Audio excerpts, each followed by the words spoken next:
End of bipolarity, दो ध्रुवीयता का अंत। तो आज हम बात करेंगे सोवियत संघ के पतन के बारे में। तो सोवियत संघ का पतन, डिसइंटीग्रेशन ऑफ सोवियत यूनियन 1991। तो 1991 में सोवियत संघ का पतन हुआ था और सोवियत संघ के पतन के साथ ही विश्व स्तर पर बहुत ज्यादा उथल पुथल का दौर भी आया है, क्योंकि सोवियत संघ के पतन से 15 नए देश, 15 डिफरेंट न्यू कंट्रीज, 15 नए देश का विश्व पटल पर आगमन हुआ है। और ये 15 देश, जब सोवियत यूनियन का गठन हुआ था, सोवियत संघ का गठन हुआ था, ये 15 देश उस समय सोवियत संघ में सम्मिलित नहीं हुए थे, क्योंकि इनमें से ज्यादातर देश, अधिकांश देश बड़े बड़े देशों में थे और वो उस समय 4 या 5 देश सोवियत यूनियन में सम्मिलित हुआ था। लेकिन जब सोवियत संघ का पतन हुआ तो हम कह सकते हैं कि एक ही साथ बहुत सारे देश बन करके निकले। जैसे हम यहाँ पे मोटा मोटा देख रहे हैं, 15 देशों का निर्माण हुआ है सोवियत संघ के पतन के साथ। अब एक डाउट ये आता है कि 15 देश कौन कौन से हैं। बच्चे अक्सर कहते हैं सर इसे कैसे याद करेंगे, अगर एमसीक्यू आ गया पेपर में कि वो 15 देश में से कोई 4 का ऑप्शन दे दिया एमसीक्यू में और पूछ लिया कि कौन सा है अथवा कौन सा नहीं है, तो कैसे करेंगे। तो don't worry, I have a trick. एक ट्रिक मैंने तैयार किया आपके लिए, ये आपके इस समस्या का समाधान कर देगा। बस आपको इतना याद रखना है, कुमार 1 LG TB। टीबी यहाँ पे टेलीविजन वाला नहीं है, ट्यूबरक्लोसिस वाला है।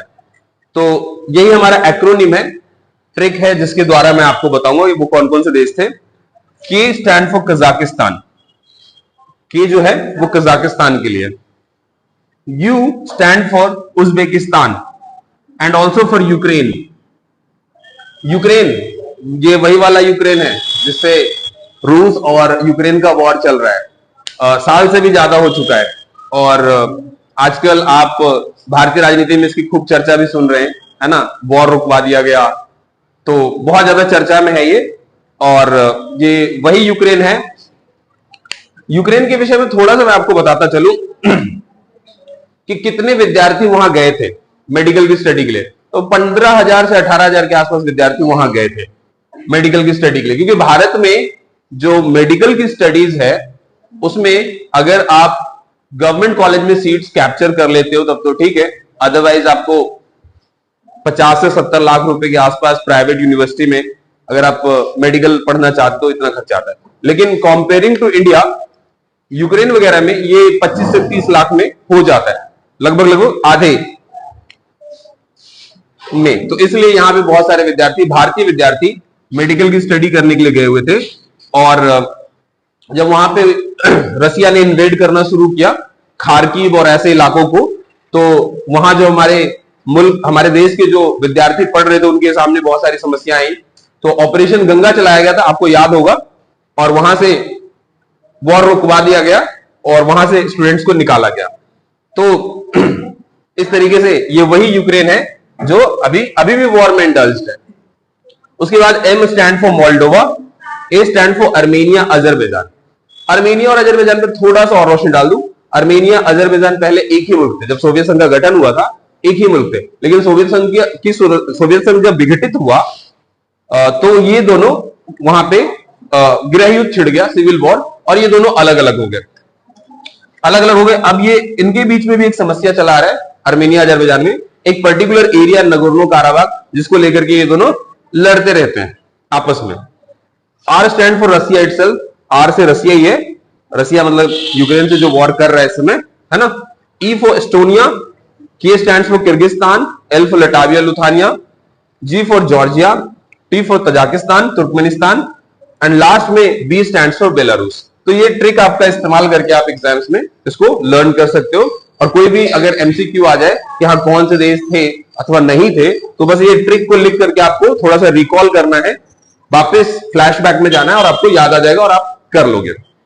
अब हम चलते हैं सोवियत संघ की विशेषता। सोवियत संघ का पतन भी देखेंगे, लेकिन सोवियत संघ की विशेषता तो देख लो कि जब उसका गठन हुआ तो उसकी विशेषता क्या थी, उसके सिग्निफिकेंसेस क्या थे, और सोवियत संघ का जब विघटन हुआ तो किन कमियों की वजह से हुआ, उस पर जस्ट इसी टॉपिक के बाद में आऊंगा। पहले हम देखते हैं सोवियत संघ के गठन के समय के क्या हालात थे, फिर सोवियत संघ के विघटन के समय के क्या हालात थे, इस पर हम चर्चा करेंगे।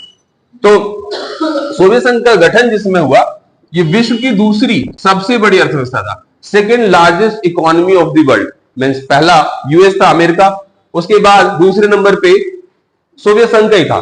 सोवियत संघ का इकोनॉमी वर्ल्ड में दूसरे नंबर पे था।